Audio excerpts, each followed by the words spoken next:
कहते हैं कि दुनिया में मन सबसे ज्यादा शक्तिशाली चीज होती है। अगर किसी चीज को तुम पूरे मन से चाह लो तो तुम उसे हासिल कर सकते हो। यह मैं नहीं कहता, यह सभी महापुरुषों का कहना है। लेकिन अगर यह सत्य है, यह सच है, तो जो हम अपने मन से चाहते हैं वो हमें हासिल क्यों नहीं होता है भाई। कोई भी इंसान अपने मन में दुख तो नहीं चाहेगा, लेकिन वो रहता तो दुखी है। हर इंसान अपने मन से तो कामयाब होना चाहता है, खूब पैसा कमाना चाहता है, लेकिन फिर भी वो कामयाब नहीं होता। भले ऐसा दुनिया में कौन इंसान होगा जो अपने मन में यह चाहेगा कि मैं नाकामयाब रहूं या मैं पैसा ना कमाऊं। सोचने की बात है तो इसमें दो चीज निकल के सामने आती हैं। या तो वो महापुरुष गलत है जिन्होंने यह बात बोली कि मन से चाहने पर चीजें हासिल हो जाती हैं, या फिर हम गलत हैं। आज की कहानी जो मैं आपको सुनाने वाला हूं उसे समझने के बाद आपको एक ऐसा मंत्र पता चलेगा जिससे आप यह समझ पाएंगे कि अपने मन से कोई भी चीज कैसे करवाई जाती है। मन में किसी भी बात का बीज कैसे बोया जाता है, यह इस कहानी से आपको अच्छी तरह से समझ में आ जाएगा। और इससे आप यह भी समझ पाएंगे कि आकर्षण का नियम लो अट्रैक्शन कैसे काम करता है। नमस्कार साथियों, कहानी छोटी सी है लेकिन बहुत ही गहरी है। इससे पहले कि आप इस कहानी में खो जाएं, इस चैनल को सब्सक्राइब जरूर कर लें, वीडियो को लाइक करें तथा कमेंट में नमो बुद्धदेव अवश्य लिखिए। तो चलिए कहानी शुरू करते हैं। एक बार की बात है, एक आदमी के जीवन में सिर्फ दुख ही दुख था। वह जो भी कम करता उस बेचारे का काम पूरा ही नहीं होता। घर में आता तो घर में क्लेश बना रहता। किसी से कोई मदद मांगता तो कोई उसकी मदद नहीं करता।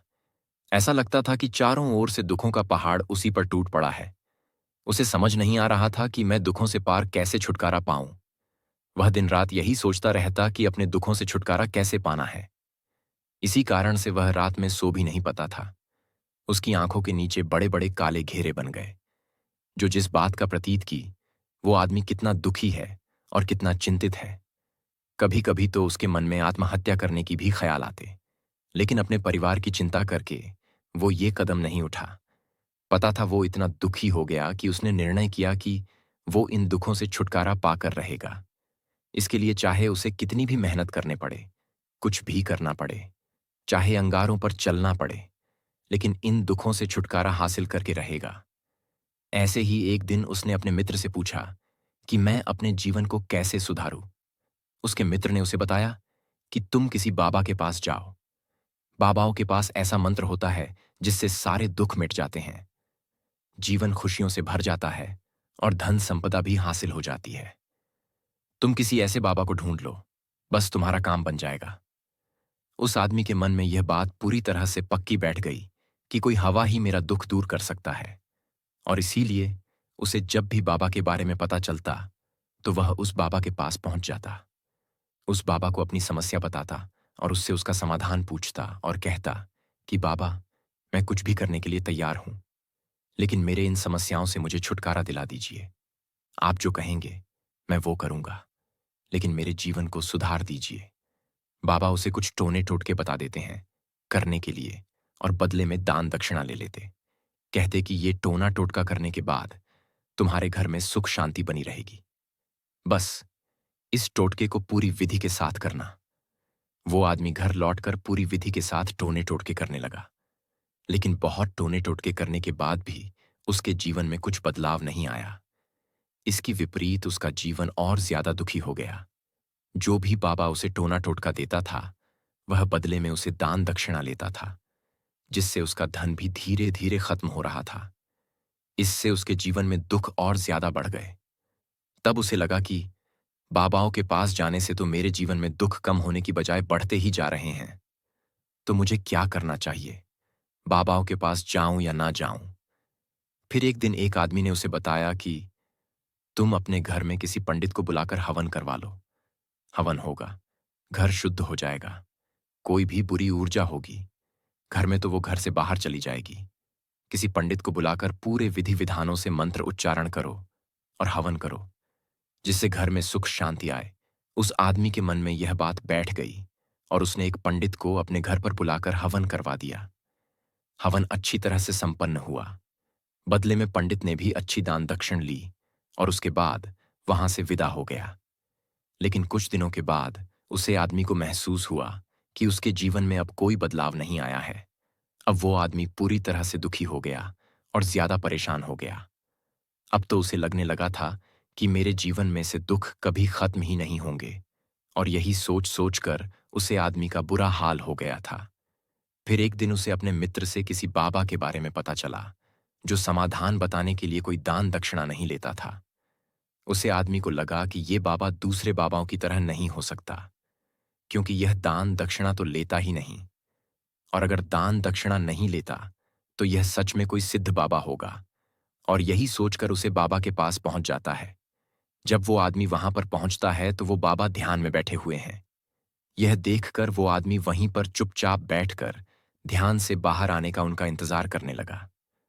थोड़ी देर बाद बाबा ने आंखें खोली तो सामने एक दुखी और परेशान युवक को बैठे देखा। वह उसकी आंखों के नीचे आने वाले घेरे देखते ही समझ गया कि आदमी अपने जीवन से कितना परेशान है। उसे संबोधित करते हुए बाबा ने पूछा कि बच्चा, क्या चाहते हो? बाबा के पास क्या लेने आए हो? उसे आदमी ने कहा कि बाबा, मैं अपने जीवन से बहुत परेशान हूं। मैंने इन दुखों को दूर करने के लिए बहुत सारे रास्ते और हर वो तरकीब करके देखी जो किसी बाबा ने मुझे बताई। हर वह कहते हैं कि दुनिया में मन सबसे ज्यादा शक्तिशाली चीज होती है। अगर किसी चीज को तुम पूरे मन से चाह लो तो तुम उसे हासिल कर सकते हो। यह मैं नहीं कहता, यह सभी महापुरुषों का कहना है। लेकिन अगर यह सत्य है, यह सच है, तो जो हम अपने मन से चाहते हैं वो हमें हासिल क्यों नहीं होता है भाई? कोई भी इंसान अपने मन में दुख तो नहीं चाहेगा, लेकिन वो रहता तो दुखी है। हर इंसान अपने मन से तो कामयाब होना चाहता है, खूब पैसा कमाना चाहता है, लेकिन फिर भी वो कामयाब नहीं होता। भले ऐसा दुनिया में कौन इंसान होगा जो अपने मन में यह चाहेगा कि मैं नाकामयाब रहूं या मैं पैसा ना कमाऊं? सोचने की बात है तो इसमें दो चीज निकल के सामने आती हैं। या तो वो महापुरुष गलत है जिन्होंने यह बात बोली कि मन से चाहने पर चीजें हासिल हो जाती हैं, या फिर हम गलत हैं। आज की कहानी जो मैं आपको सुनाने वाला हूं, उसे समझने के बाद आपको एक ऐसा मंत्र पता चलेगा जिससे आप यह समझ पाएंगे कि अपने मन से कोई भी चीज कैसे करवाई जाती है। मन में किसी भी बात का बीज कैसे बोया जाता है, यह इस कहानी से आपको अच्छी तरह से समझ में आ जाएगा। और इससे आप यह भी समझ पाएंगे कि आकर्षण का नियम, लो अट्रैक्शन, कैसे काम करता है। नमस्कार साथियों, कहानी छोटी सी है लेकिन बहुत ही गहरी है। इससे पहले कि आप इस कहानी में खो जाएं, इस चैनल को सब्सक्राइब जरूर कर लें, वीडियो को लाइक करें तथा कमेंट में नमो बुद्धधाय अवश्य लिखिए। तो चलिए कहानी शुरू करते हैं। एक बार की बात है, एक आदमी के जीवन में सिर्फ दुख ही दुख था। वह जो भी कम करता, उस बेचारे का काम पूरा ही नहीं होता। घर में आता तो घर में क्लेश बना रहता। किसी से कोई मदद मांगता तो कोई उसकी मदद नहीं करता। ऐसा लगता था कि चारों ओर से दुखों का पहाड़ उसी पर टूट पड़ा है। उसे समझ नहीं आ रहा था कि मैं दुखों से पार कैसे छुटकारा पाऊं। वह दिन रात यही सोचता रहता कि अपने दुखों से छुटकारा कैसे पाना है। इसी कारण से वह रात में सो भी नहीं पाता था। उसकी आंखों के नीचे बड़े बड़े काले घेरे बन गए, जो जिस बात का प्रतीत की वो आदमी कितना दुखी है और कितना चिंतित है। कभी कभी तो उसके मन में आत्महत्या करने की भी ख्याल आते, लेकिन अपने परिवार की चिंता करके वो ये कदम नहीं उठा। पता था वो इतना दुखी हो गया कि उसने निर्णय किया कि वो इन दुखों से छुटकारा पाकर रहेगा।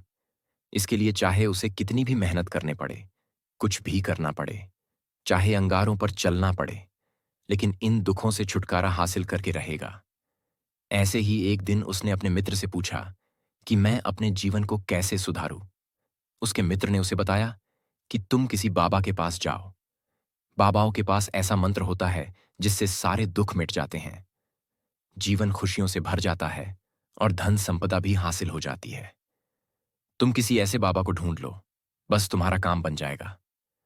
उस आदमी के मन में यह बात पूरी तरह से पक्की बैठ गई कि कोई हवा ही मेरा दुख दूर कर सकता है, और इसीलिए उसे जब भी बाबा के बारे में पता चलता तो वह उस बाबा के पास पहुंच जाता। उस बाबा को अपनी समस्या बताता और उससे उसका समाधान पूछता और कहता कि बाबा, मैं कुछ भी करने के लिए तैयार हूं, लेकिन मेरे इन समस्याओं से मुझे छुटकारा दिला दीजिए। आप जो कहेंगे मैं वो करूंगा, लेकिन मेरे जीवन को सुधार दीजिए। बाबा उसे कुछ टोने टोटके बता देते हैं करने के लिए और बदले में दान दक्षिणा ले लेते। कहते कि ये टोना टोटका करने के बाद तुम्हारे घर में सुख शांति बनी रहेगी। बस इस टोटके को पूरी विधि के साथ करना। वो आदमी घर लौटकर पूरी विधि के साथ टोने टोटके करने लगा, लेकिन बहुत टोने टोटके करने के बाद भी उसके जीवन में कुछ बदलाव नहीं आया। इसकी विपरीत उसका जीवन और ज्यादा दुखी हो गया। जो भी बाबा उसे टोना टोटका देता था, वह बदले में उसे दान दक्षिणा लेता था, जिससे उसका धन भी धीरे धीरे खत्म हो रहा था। इससे उसके जीवन में दुख और ज्यादा बढ़ गए। तब उसे लगा कि बाबाओं के पास जाने से तो मेरे जीवन में दुख कम होने की बजाय बढ़ते ही जा रहे हैं। तो मुझे क्या करना चाहिए? बाबाओं के पास जाऊं या ना जाऊं? फिर एक दिन एक आदमी ने उसे बताया कि तुम अपने घर में किसी पंडित को बुलाकर हवन करवा लो। हवन होगा, घर शुद्ध हो जाएगा, कोई भी बुरी ऊर्जा होगी घर में तो वो घर से बाहर चली जाएगी। किसी पंडित को बुलाकर पूरे विधि विधानों से मंत्र उच्चारण करो और हवन करो, जिससे घर में सुख शांति आए। उस आदमी के मन में यह बात बैठ गई और उसने एक पंडित को अपने घर पर बुलाकर हवन करवा दिया। हवन अच्छी तरह से संपन्न हुआ। बदले में पंडित ने भी अच्छी दान दक्षिण ली और उसके बाद वहां से विदा हो गया। लेकिन कुछ दिनों के बाद उसे आदमी को महसूस हुआ कि उसके जीवन में अब कोई बदलाव नहीं आया है। अब वो आदमी पूरी तरह से दुखी हो गया और ज्यादा परेशान हो गया। अब तो उसे लगने लगा था कि मेरे जीवन में से दुख कभी खत्म ही नहीं होंगे, और यही सोच सोचकर उसे आदमी का बुरा हाल हो गया था। फिर एक दिन उसे अपने मित्र से किसी बाबा के बारे में पता चला, जो समाधान बताने के लिए कोई दान दक्षिणा नहीं लेता था। उसे आदमी को लगा कि ये बाबा दूसरे बाबाओं की तरह नहीं हो सकता, क्योंकि यह दान दक्षिणा तो लेता ही नहीं, और अगर दान दक्षिणा नहीं लेता तो यह सच में कोई सिद्ध बाबा होगा। और यही सोचकर उसे बाबा के पास पहुंच जाता है। जब वो आदमी वहां पर पहुंचता है तो वो बाबा ध्यान में बैठे हुए हैं। यह देखकर वो आदमी वहीं पर चुपचाप बैठकर ध्यान से बाहर आने का उनका इंतजार करने लगा। थोड़ी देर बाद बाबा ने आंखें खोली तो सामने एक दुखी और परेशान युवक को बैठे देखा। वह उसकी आंखों के नीचे आने वाले घेरे देखते ही समझ गया कि आदमी अपने जीवन से कितना परेशान है। उसे संबोधित करते हुए बाबा ने पूछा कि बच्चा, क्या चाहते हो? बाबा के पास क्या लेने आए हो? उसे आदमी ने कहा कि बाबा, मैं अपने जीवन से बहुत परेशान हूं। मैंने इन दुखों को दूर करने के लिए बहुत सारे रास्ते और हर वो तरकीब करके देखी जो किसी बाबा ने मुझे बताई। हर वह यह बोलने से कि मैं सुखी हूं, मैं सुखी हूं। हम सुखी नहीं होंगे जब तक ये मंत्र हमारे अंतर्मन में प्रवेश नहीं होगा। इस पर उसे आदमी ने पूछा कि बाबा, लेकिन यह मंत्र हमारे अंतर्मन में प्रविष्ट कैसे होगा? यह सुनकर बाबा ने कहा कि बच्चा, अपने दुखों से लड़ना बंद कर दो। जब तक तुम अपने दुखों को दूर करने के सोचते रहोगे, तब तक वह दुख तुमसे चिपके रहेंगे। तब तक वो दुख तुम्हारे अंतर्मन पर अपना राज जमाई बैठे रहेंगे। और जिस दिन तुम दुखों के बारे में सोचना ही छोड़ दोगे, उन दुखों से छुटकारा ही नहीं पाना चाहोगे, उसी दिन से तुम्हारी जिंदगी से दुख गायब हो जाएंगे। क्योंकि किसी भी चीज से छुटकारा पाने के लिए मैं उसे चीज के बारे में सोचना पड़ता है, और हम जितना ही उसे चीज के बारे में सोचते हैं, वह उतनी ही गहरी हमारे मन में प्रविष्ट होती चली जाती है। हम अधिकतर समय दुखों के बारे में ही सोचते हैं। हम यही सोचते हैं कि हमारे जीवन में दुख है और हमें इससे छुटकारा पाना है। इसी वजह से बार बार सोचने से वो दुख हमारे अंतर मन में प्रविष्ट हो जाते हैं और हमें एहसास भी नहीं होता। इसीलिए अगर तुम दुखों से छुटकारा पाना चाहते हो, तो दुखों से छुटकारा पाने के लिए इसके बारे में सोचना छोड़ दो। तुम्हें दुखों से छुटकारा मिल जाएगा। अक्सर आदमी धूम्रपान छोड़ना चाहता है, शराब छोड़ना चाहता है। सुबह अपने आप से वादा करता है कि मैं कोई भी गलत काम नहीं करूंगा, लेकिन शाम को जब लौटता है तो नशे में चूर होकर लौटता है। ऐसा क्यों होता है कि जो हम सोच रहे हैं वह पूरा कर ही नहीं पा रहे हैं? असल में हम उस चीज को बहुत ज्यादा तवज्जो दे रहे हैं, उसे चीज को बहुत ज्यादा नीयत दे रहे हैं। जब भी हम उसे चीज को छोड़ने के बारे में सोचते हैं, तो हम उसकी इंपॉर्टेंस यानी कि विशेषता और ज्यादा बढ़ा देते हैं। हमारा मन उसी चीज के बारे में जितना ज्यादा सोचेगा, शराब या धूम्रपान छोड़ने के बारे में जितना ज्यादा सोचेगा, हमारा मन उतना ही उसे चीज के पीछे ज्यादा भागेगा। हमें उसे चीज से लड़ना नहीं है, बल्कि बिना सोचे गुजर जाना है। और अगर इस मंत्र को हम समझ लेते हैं तो हम अपने जीवन में जो भी पाना चाहते हैं उससे अपने अंतर्मन में डाल सकते हैं। और एक बार वो लक्ष्य हमारे अंदर बैठ जाता है तो फिर सफलता पाने में कोई समस्या नहीं आती, कोई दिक्कत नहीं आती। तो दोस्तों, कैसी लगी आपको ये कहानी? कमेंट सेक्शन में ज़रूर बताएं। और अच्छी लगी तो इस चैनल को सब्सक्राइब करना ना भूलें। तो मिलते हैं अगली कहानी में, तब तक के लिए अपना ख्याल रखें। जय हिंद, जय भारत, वंदे मातरम।